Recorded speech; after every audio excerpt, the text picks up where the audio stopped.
I will show 4 ways to add numbers in Excel. Let's work with some example. First, I will use the sum formula. Select the cell. Type equals SUM, open parentheses, cell range, close parentheses. Then press enter. It's added all selected numbers. For the second one, select the cell. Press Alt and equals. Then press enter. It's added all selected numbers. For the third one, select the cell. Click on Home. Click on Autosum. Then press enter. It's added all selected numbers.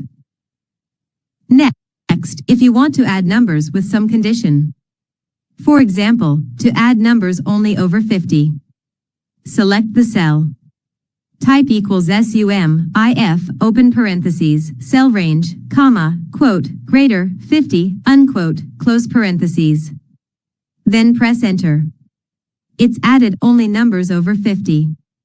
Let's see another example where I'll add numbers less than 100. This time I'll copy the previous formula with Ctrl+C. Select the cell and paste the formula using Ctrl+V and then edit as per the condition. Less, 100 instead of greater 50. Then press enter. It's added only numbers less than 100.